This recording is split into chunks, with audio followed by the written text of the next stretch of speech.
거룩하고 새로운 상상, 우리가 큰 시리즈로 말씀을 계속 묵상해 오고 있습니다. 요한복음으로부터 시작해서 또 사도행전에 예수님의 제자들이 예수님이 부활하시고 난 다음에 어떻게 그분의 상상을 이어가는지를 또한 묵상해 오고 있는데요. 오늘은 34번째 모두 다 해피엔딩, 이런 제목으로 말씀을 전하려고 합니다. 지난주에 저희들이 말씀을 좀 살펴봤을 때에 안디옥에서 아주 큰 사건이 있었잖아요. 바리새인 같은 사람들이 와서 할례 받고 율법을 지켜야 구원받는다 그랬더니 바울과 바나바가 화가 나서 안 된다, 절대로 그렇게 갈 수는 없다. 그래서 자, 그럼 예루살렘으로 올라가서 한번 회의를 하자. 그래서 거기서 아주 좋은 결과, 이방인에게는 할례 요구하지 마라, 그러나 목 매달아 죽인 짐승은 먹지 말자, 그래서 서로 좀 존중하자, 이런 결론을 다다랐고 여기에 대한 편지를 써가지고 안디옥에 보냈습니다. 이 사건은 우리가 그냥 성경 읽을 때 밋밋하게 좀 받아들여질 수 있겠지만 안디옥 사람들과 이방인들에게는 어마어마한 사건입니다. 믿음의 어떤 큰 벽이 하나 무너진 그런 사건이었는데, 이 편지를 받고 나니까 안디옥 사람들이 너무너무 좋았잖아요. 야, 우리가 정말 이 일을 이뤄낸 바울과 바나바로 인해서 정말로 감사하다. 그리고 거기서 또 예언자들을 보내가지고 격려하기도 했어요. 이렇게 이제 안디옥 교회가 정말로 축제의 분위기였는데, 불사 최고의 시간에 최악의 사건이 일어납니다. 여러분 잘 이제 성경을 읽으신 분들은 아시는 것처럼 바나바와 바울이 심각하게 충돌하잖아요. 이런 사건이 이 성경의 기도로 기록되어 있을까 할 정도로 심각한 사건인데, 오늘 그 말씀들을 쭉 살펴보면서 이 일을 통해서 어떤 일들이 또한 새롭게 이루어졌는지를 한번 배워보면 좋겠습니다.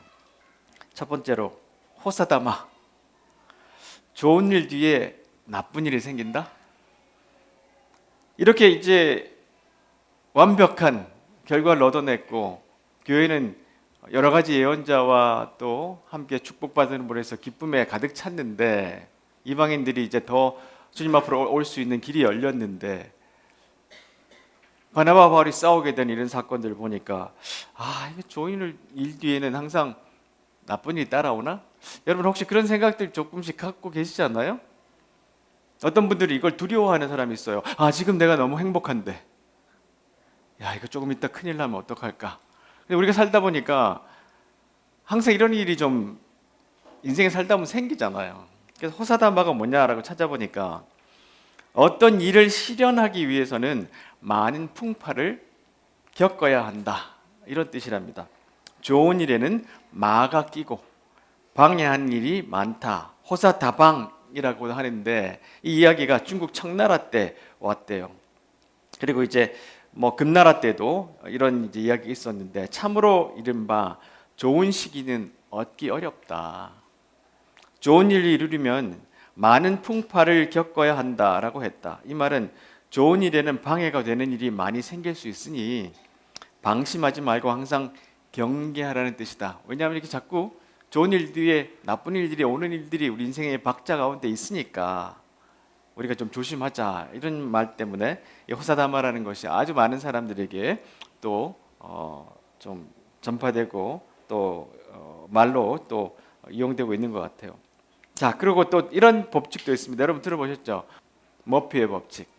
여러분이 이렇게 샌드위치 이렇게 잼 바르다가 떨어뜨리면 어느 쪽으로 떨어집니까? 항상 잼 바른 쪽으로 떨어집니다. 물론 잼 바른 쪽이 무거워서 그럴 수도 있는데, 하여튼 그게 머피의 법칙을 사람들이 그렇죠. 이게 이제 어떻게 됐냐면 49년도에 항공 엔지니어의 에드워드 머피라는 사람이 있었는데, 이 사람이 자꾸 무슨 실험을 하는데 계속 사병의 배선 연결 때문에 안 되는 거예요. 그래서 계속 실패가 끝나니까 가능성이 있는 나쁜 일은 반드시 일어난다. 나쁜 일이 일어날 수 있는 가능성이 있으면 그 일은 항상 일어나더라. 그래서 이 사람 이름을 따서 머피의 법칙 이렇게 붙였답니다. 그래서 사소한 선택이 나쁜 결과를 불러오거나 좋지 않은 우연이 자꾸 반복되고 자신이 원하는 방향과는 반대로 흘러가는 경우를 머피의 법칙이라고 그런다. 이런 법칙들이 있구나. 우리가 이렇게 이제 평소에도 익숙하게 듣고 있습니다.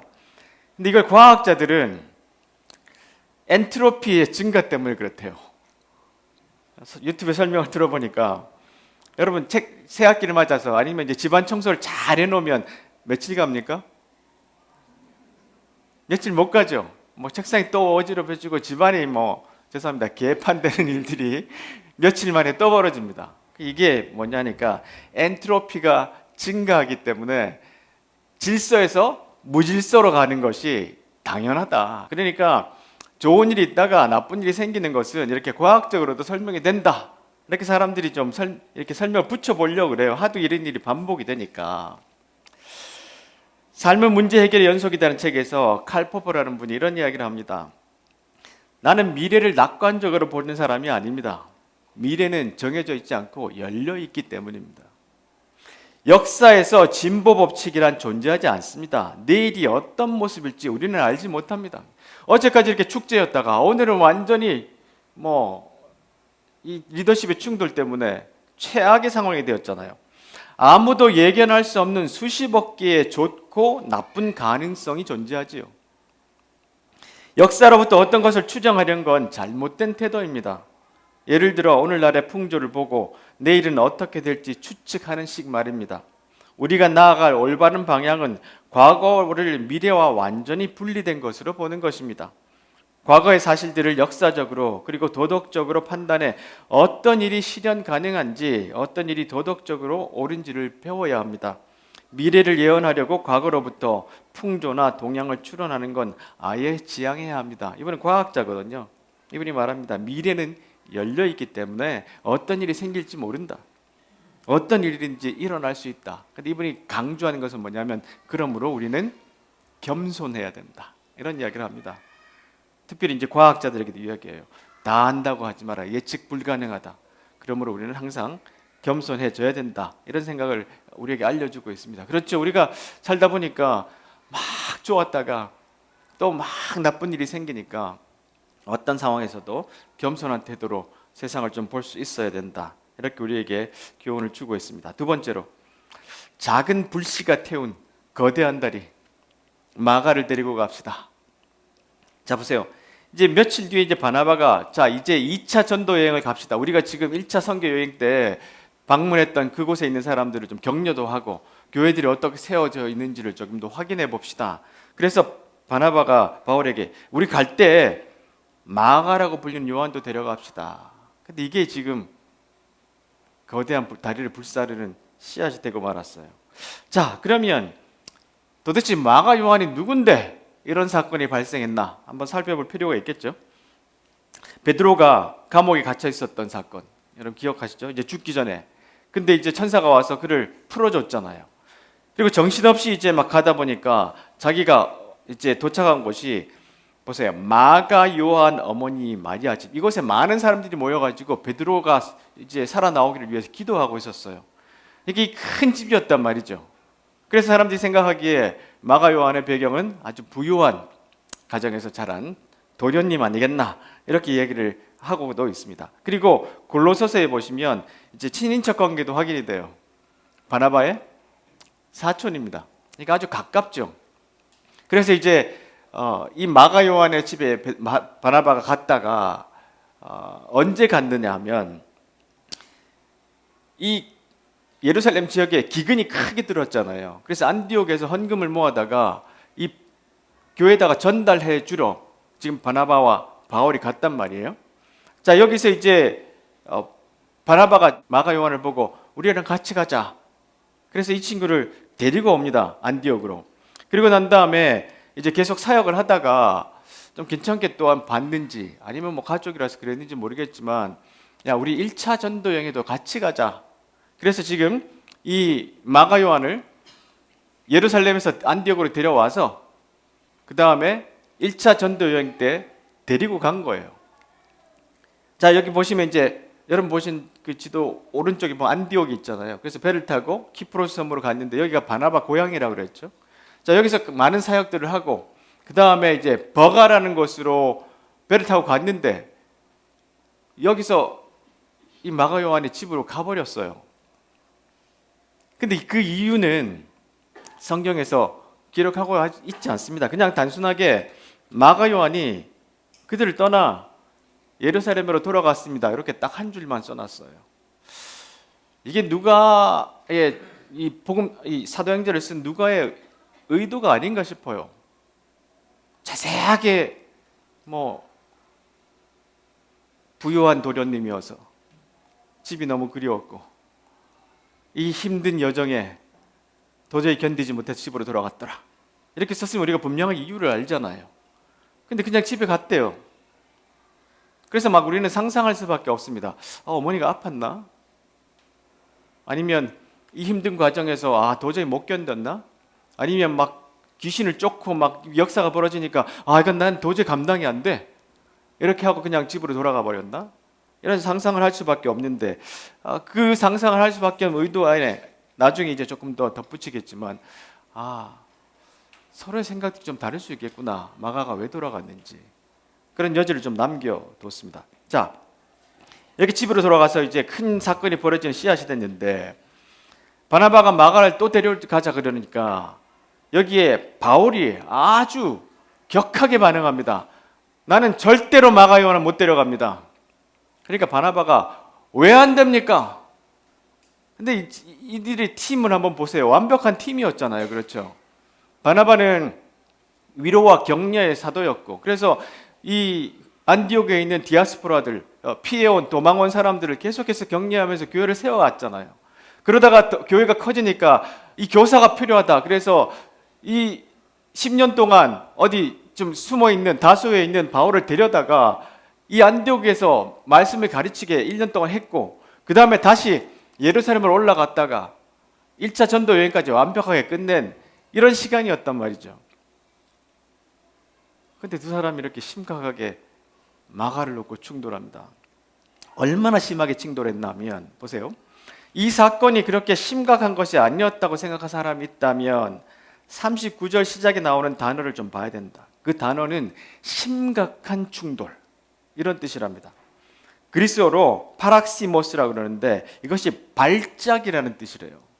그 어근에서 나왔다는 거예요.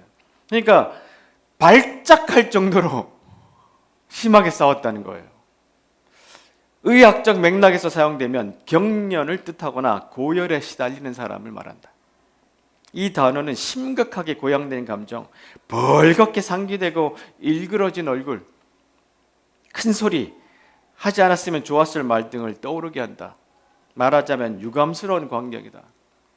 얼마나 심하게 싸웠으면 이 단어를 썼겠어요. 그렇죠? 누가가 막 상기돼서 경련을 일으킬 정도로 강하게 부딪혔다. 이런 내용을 담고 있어요. 그러니까 바울 사도도 여기에 대해서 자기는 절대로 못 데려간다. 그러니까 바나바는 왜 당신은 못 데려가냐고 이렇게 심각하게 충돌을 하고 있는데 공자 이야기를 잠깐 또 예를 하나 들면 공자의 제자가 이런 질문을 합니다. 논어에 미혹을 분별하는 일이 뭡니까? 라고 질문하니까 잠시 분노해서 자신을 잊고 부모를 잊는 것이 미혹됩니다. 지금 이 상황에서 서로 미혹이 좀 됐다는 뜻이에요. 근데 얼마나 상황이 심각했냐면 분노를 해가지고 자신도 잊어버리고 부모도 잊어버리게 된다. 이것을 좀 설명을 하면 순간적으로 화가 나서 그 화를 폭발시키는 사람을 보면 대부분 얼굴이 이질어지고 눈동자가 흐려진다. 아까부터 경련 그런 뜻인 것 같아요. 원래 자신을 잃어버린 것이다. 이 사람은 자신의 안위를 걱정하는 부모까지 잊었다고 할 수 있다. 심지어 화가 극에 달하면 자기 부모까지 그 화의 대상이 될 수 있다. 반대도 될 수 있겠죠. 제 부모도 몰라보는 놈이 가장 심한 욕이 되는 것이 바로 그 이유다. 자신을 잊는 것은 물론 부모도 잊는 것은 사람됨의 근본을 부정하기 때문이다. 하지만 이런 감정은 안타깝게도 대부분 사소한 일이나 작은 상황에서 일어난다. 공자가 하루아침의 감정, 일조 지분이라고 표현한 데서도 알 수 있듯이 모든 큰 문제는 작은 일에서 일어난다. 우리가 감정을 절제하지 못했을 때 가장 후회하는 일이 그것이다. 얼마든지 참을 수 있는 일, 잠깐이면 잊힐 일 때문에 인생에서 가장 큰 흠을 만들기 때문이다. 그러니까 일순간에 감정을 조절하지 못해서 나중에 큰 후회를 남길 수 있는 일들을 우리가 할 수 있다는 거예요. 정의감 중독 사회의 안도 슌스케가 이렇게 이야기합니다. 정의감을 내세우는 사람은 정론을 말하는데 항상 문자 그대로 올바른 말, 옳고 그름 이렇게 이제 주장을 하게 되는 거죠. 그러니까 타협할 여지가 없는 거예요. 옳고 그름을 미리 단정했으니까 지금 바나바가 맞습니까? 바울이 맞습니까? 누가 틀렸어요? 없죠. 둘 다 옳습니다. 둘 다 옳아요. 특히 이렇게 싸우고 극단으로 치닫을 때는 둘 다 옳을 때 그렇습니다. 한 사람이 나중에 조금 이 저울의 기울기가 좀 기울면 수긍하면 돼요. 그렇죠? 근데 이게 둘 다 팽팽합니다. 왜냐하면 둘 다 옳기 때문에. 옳고 그름을 미리 단정했으므로 상대에게는 그것을 수용하든지 거부하든지 두 가지 선택지만 남는다. 그러니까 끝까지 싸우는 거예요. 상대가 마음의 준비가 되지 않았을 때 정론을 펼치는 것은 타인의 감정에 대한 배려가 부족한 태도다. 우리가 대화에서 바라는 것은 옳고 그름에 대한 판단이 아니라 이해와 공감이다. 근데 지금 사소한 일 때문에 지금 끝을 향해 달려가잖아요. 근데 둘 다 옳기 때문에 그래요. 정의감을 내세울 때보다 이해와 공감을 좀 가지면 아마 좀 달랐지 않았을까 결과가, 이런 생각을 해봅니다. 자, 아이리스 머독이라는 사람이 있는데 이분은 여성입니다. 20세기 후반의 철학자고 소설가인데 그 전에 이분 앞에 있는 철학자들은 대부분 남자였어요. 수백 년 동안. 그래서 아주 추상적으로 뭐가 옳다라는 것을 우리에게 알려줬는데 이 아이리스 머독이라는 분이 아니야 그거 아니야 라고 다른 주장을 펼쳤어요. 그것이 뭐냐 하면 도덕성이란 것이 뭐냐 하면 한 사람이 다른 사람에게 관심을 기울이는 방식이래요. 그러니까 이 도덕성이라는 것은 어차피 추상적으로 이게 완전한 도덕이니까 다 따라야 돼, 그게 아니라 이 한 사람을 이렇게 살펴보는 방식이 도덕성이라고 그러는데, 본질적으로 부도덕한 행위란 다른 사람을 정확하게 바라보지 못하는 것이 부도덕한 행위라는 거예요.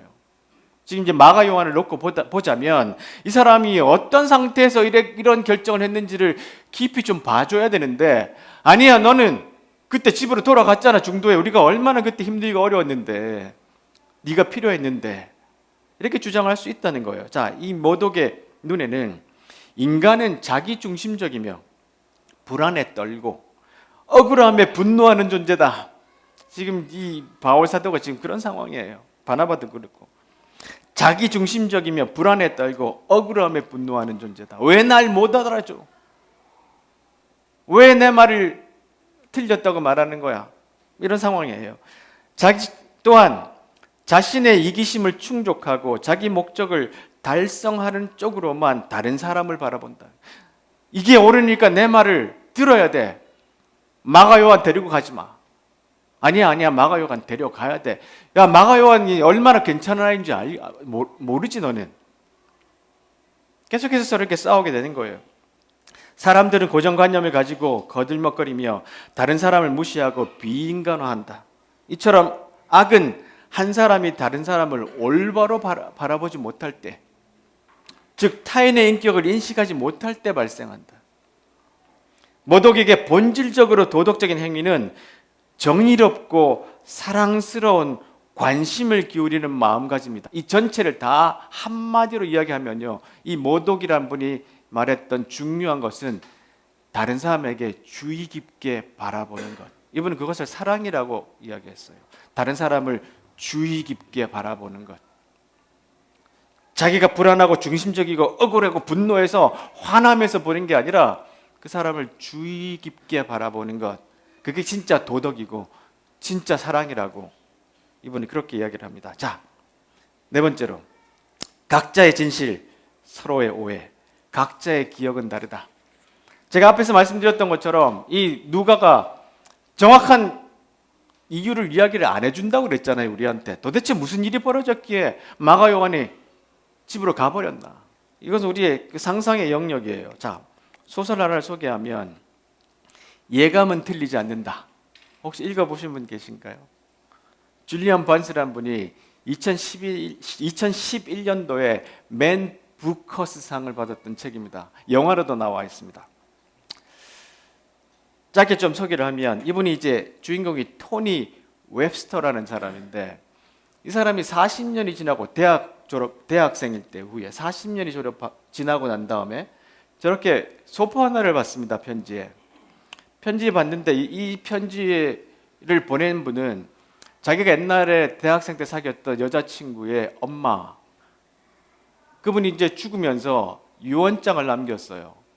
500유로, 그때 500파운드, 여긴 영국이니까 500파운드를 이제 유산으로 남기고 일기장을 하나 유품으로 남겨서 토니 웹스터에게 주라. 이렇게 이제 변호사를 통해서 연락이 왔는데, 그 이유가 뭐냐 하니까 40년 전에 이 토니가 자기 여자친구 베로니카랑 사귀다가 이 관계가 되게 어려웠어요. 이 베로니카라는 여성이 갖고 있는 독특한 또 성향도 좀 있었고, 그리고 이제 거의 헤어졌는데 자기의 절친인 아드리안이라는 아주 현명하고 똑똑한 친구, 캠브리지를 다니는 친구가 자기한테 편지를 보내왔어요. 야, 내가 베로니카랑 사귀어도 되겠니? 우리가 둘이 길 가다가 너한테 들키는 것보다 미리 너한테 허락을 받는 게 좋겠어 하고 편지를 보내요. 근데 이 친구가 너무너무 화가 난 거예요, 토니가.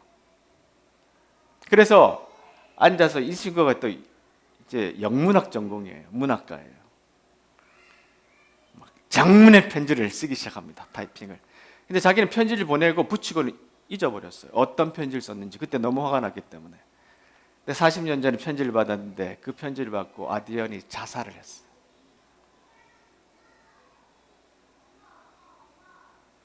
근데 그 일기장에 자기가 보낸 편지의 카피가 돌아옵니다. 자기가 까맣게 잃어버렸던, 어떤 말을 썼는지도 기억도 못하는 그 편지를 보고 자기가 깜짝 놀래요. 내가 이런 저주의 말을 썼구나. 그래서 이 예감은 틀리지 않는다는 이 소설은 우리 기억이 얼마나 잘못될 수 있는가. 내가 그 40년 전에 보낸 편지를 생각도 못하고 있었는데 그 결과는 친구의 자살로 이어졌단 말이에요.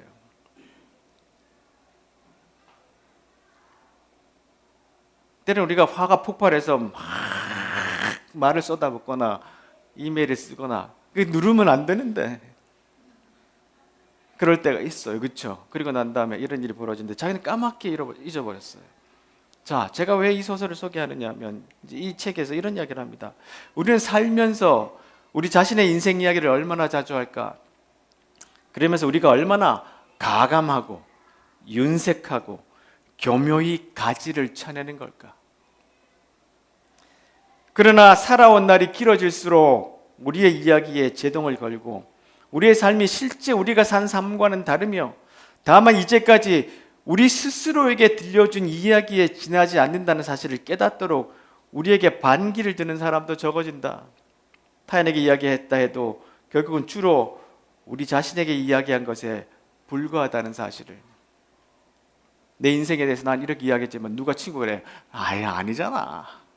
근데 그런 친구들이 점점점 이제 죽고 없어지니까 자꾸 내가 만들어낸 이야기, 내 인생에 윤색해낸 그 이야기가 진짜처럼 나도 믿고 다른 사람에게 이야기를 한다는 거예요. 그러니까 우리의 얼마나 기억이 왜곡될 수 있는가, 이것을 기억해야 되는 거예요. 그래서 마가 요한이 그때 집으로 돌아갈 때 바울이 기억하는 사건과 바나바가 기억하는 사건이 다를 수 있다는 거예요. 우리가 일상을 살다 보면 자기 기억이 맞다고 막 주장하는 사람들이 있어요. 근데 그 기억이 사실은 진짜 있었던 사건이 아닐 때가 더 많습니다. 책들을 좀 더 인용을 하면, 나라는 착각에서 그레고리 번스가 이런 이야기를 합니다. 기억의 작은 조각들을 재생할 수 있지만 그 기억들은 단지 수많은 순간들의 파편일 뿐이다. 우리의 엉망이고 복잡하고 모순된 과거 자아들은 하이라이트 릴로 선별되어 뇌에 저장한다. 실제 있었던 사건을 그대로 저장하는 게 아니라 조각조각 붙여가지고 우리 머릿속에 집어넣는 거예요. 그리고 우리는 인간은 이 조각들의 의미를 부여해서 현재의 자아로 끊임없이 이어지는 듯한 서사 구조를 만든다. 우리 기억도 완전하지 않은데 내가 감정과 상황을 막 섞어가지고 이야기를 하나 만들어내는 거예요. 그러면서 주장하는 게 이게 진짜 있었던 일이라고 말합니다. 부부 같이 오신 분들 얼굴 한번 쳐다보세요. 싸울 때 보통 이렇게 싸웁니다. 근데 생각하고 보는 방법이 달라요. 왜냐하면 내가 봤던 중요한 것과 이분이 봤던 게 다를 수 있다니까요. 기억한다는 착각에서 이런 일을 합니다. 우리 기억은 돌에 단단히 새겨진 것이 아니라 우리가 방금 배우거나 경험한 것을 반영해 갱신되는 과정을 끊임없이 반복하고 변화된다는 거예요. 이 기억이 계속해서 갱신된다는 겁니다.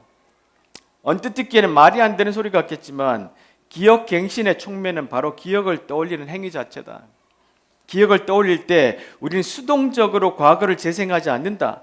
기억에 접근하는 것은 재생과 녹화 버튼을 동시에 누른다. 이것도 뭐냐면 과거를 재생시키지만 지금 생각과 감정을 넣어가지고 녹화를 시키는 거예요. 그러니까 이 기억들이 달라진다는 거예요.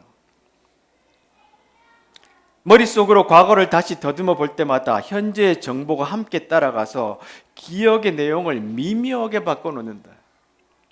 따라서 우리가 어떤 경험을 한번 떠올릴 때마다 그 기억 속에는 바로 지난번 그 기억을 떠올렸을 때의 잔여물이 가득 퍼져 있다. 그러니까 바울 사도가 지금 이 마가요한을 데리고 가기 싫은 상황이 된 거예요.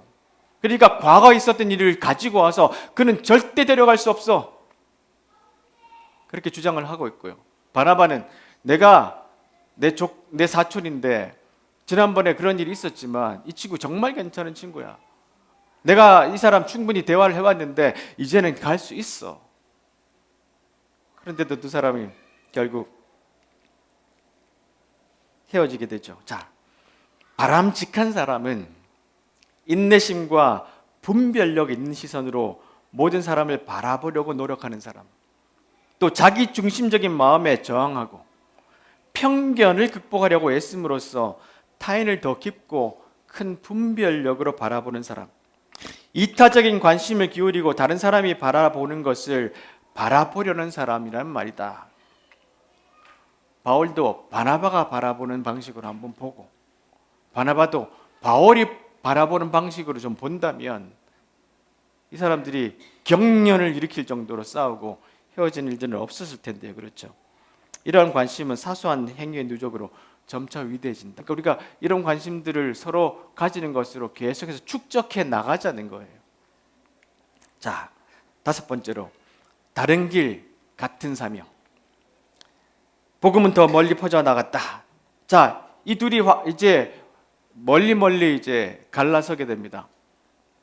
바울은 실라를 데려가는데요.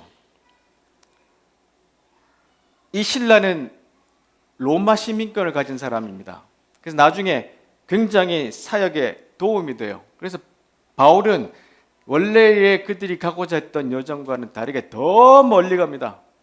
신라를 데리고, 로마 시민인 신라를 데리고. 그래서 이 복음이 훨씬 더 멀리 퍼지게 되는, 어떻게 보면 더 좋은 결과도 있게 됐어요. 싸움은 있었지만. 왜냐하면 이들은 싸웠지만 같은 사명을 가지고 가는 곳마다 신실하게 복음을 계속 전했기 때문에 그렇습니다.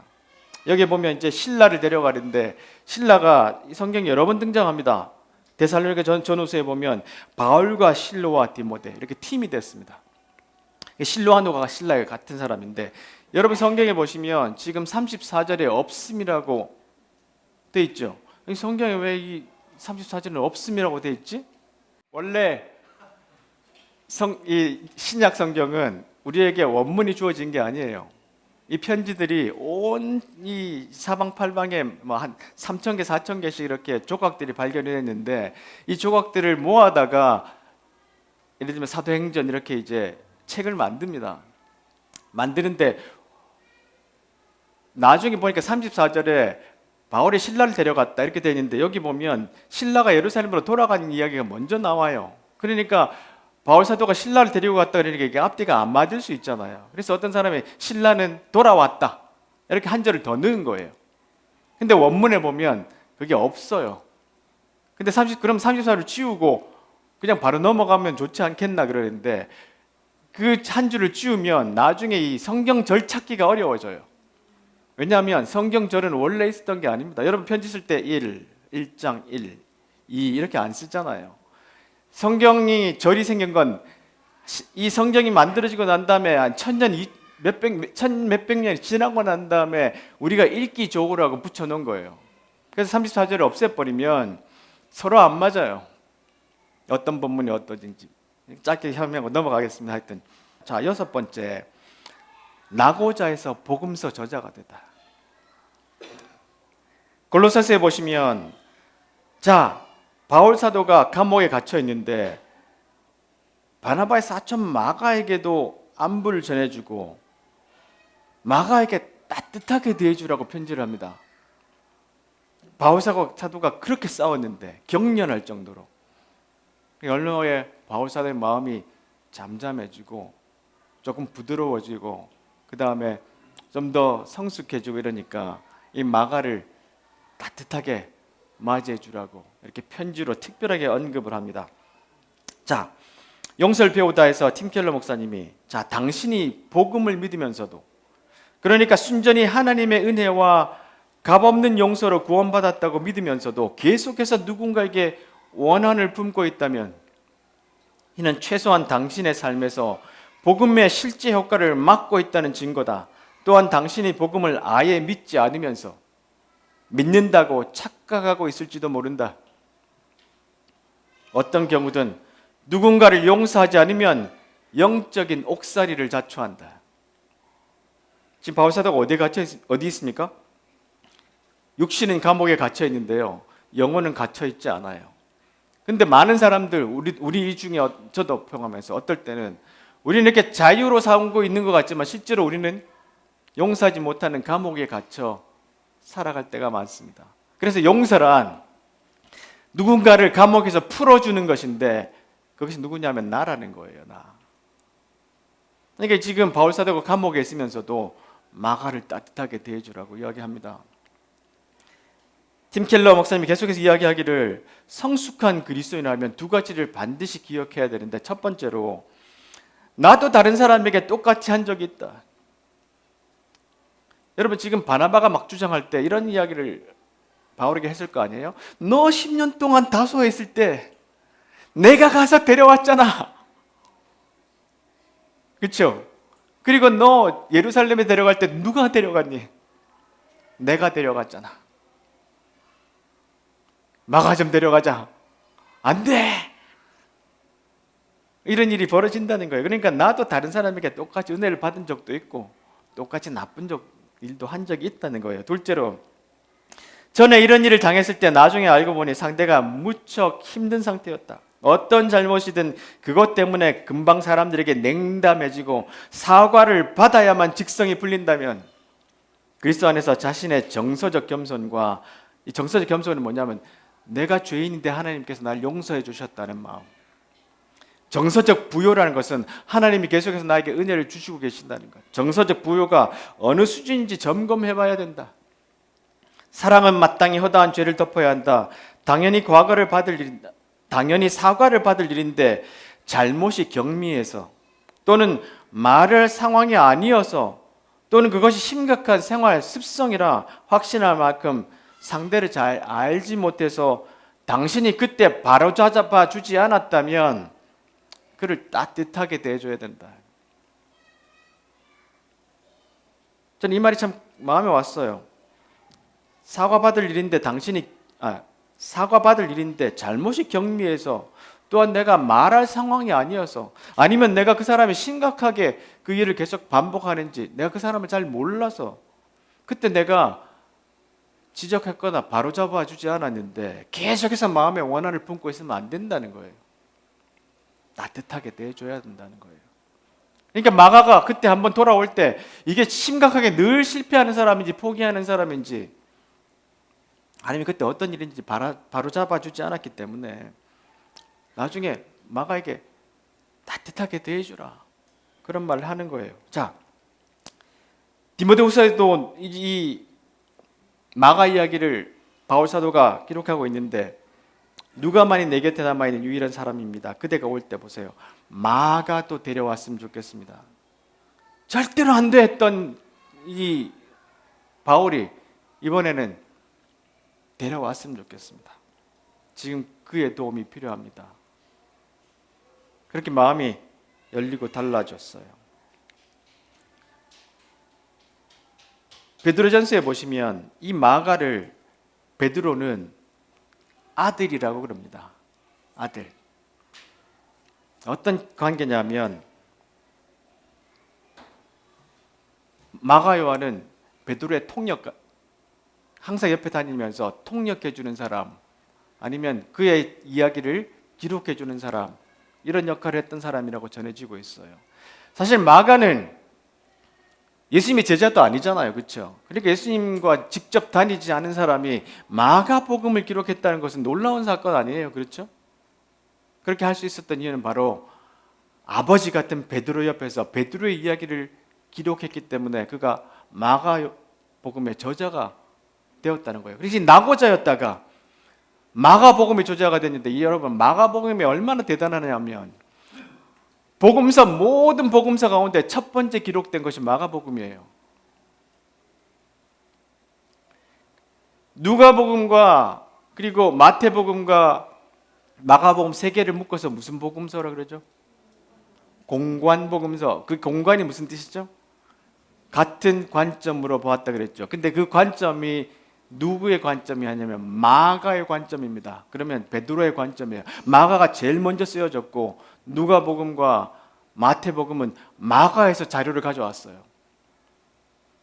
그러니까 이 마가복음이 얼마나 중요한 역할을 했는지 우리가 이 사건을 보면 이해할 수 있겠죠. 낙오자였다가 우리에게 복음서를 전해주는 가장 중요한 핵심 역할을 한 사람이 바로 이 마가가 된 거예요. 이 마가가 마가복음을 쓸 때 중요하게 등장하는 반복된 주제가 있습니다. 하나가 뭐냐면 제자들의 실패입니다. 다른 복음서는 그렇게 기록하지 않는데 항상 끝에 사건이 일어나면 제자들은 깨닫지 못했더라, 이런 말을 넣어놨어요. 그것이 뭐냐면 자기가 그때 실패했던 것을 기억하는 거예요. 마가복음 마지막 장에도 보면 이런 이야기 됐어요. 나중에 예수님께서 식사를 하고 있는 11명의 제자들에게 나타나셔가지고 제자들의 믿음이 적은 것과 마음이 굳은 것을 꾸짖으셨습니다. 다른 성경에는 꾸짖었다 이렇게 표현하지 않거든요. 그것은 제자들이 예수님께서 다시 살아나신 후에 예수님을 만난 사람들의 말을 믿지 않았기 때문입니다. 자기 옛날 모습을 여기다가 투영하고 있는 거예요.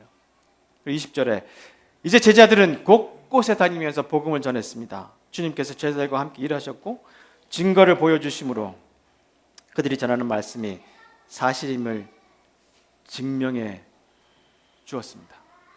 자, 이 사건 자체는 어떻게 보면 초대교회의 가장 위기였던 사건, 리더십이 격렬할 정도로 심각하게 충돌했던 사건, 각자의 길로 가버린 사건, 이런 사건이었지만 이들이 신실하게 또 주님의 사명들을 계속해서 지켰고, 또한 심지어 자기가 그 싸움의 근원이 되었던 이 마가 요한에 대해서도 열린 마음으로 그를 받아주고 계속해서 그를 사역과 함께 동참했기 때문에 결국 이렇게 더 큰 일로 해피엔딩 이렇게 맞이했던 것 같습니다. 그리고 우리가 일상을 살다 보면 아주 사소한 일들 때문에 크게 어려워질 때도 많고, 그리고는 나는 한 번 안 보면 절대 안 봐, 이런 생각 가진 분들, 난 절대 틀릴 수 없어, 내가 맞아, 이렇게 주장하거나 다른 사람과 만날 때 저 사람 저 결격 사유가 있으니까 나는 그에게 친절하게 할 수 없어, 나는 관심을 꺼야지, 이런 생각을 가지고 사람을 대할 때가 참 많이 있지만, 혹여나 우리가 회복시켜주고 따뜻하게 대한 사람이 마가복음의 저자가 될 수도 있잖아요. 그런 일들을 할 수 있는. 그래서 우리 삶을 좀 돌아보면서 혹시 우리 가운데 나도 마가 요한 같은 사람이 없나 우리 삶에. 내 마음을 꽁꽁 닫아버리고 여전히 차가운 마음으로 내 중심적으로 생각하고 있는 그런 대상들이 없나 한번 떠올려 보시기 바랍니다.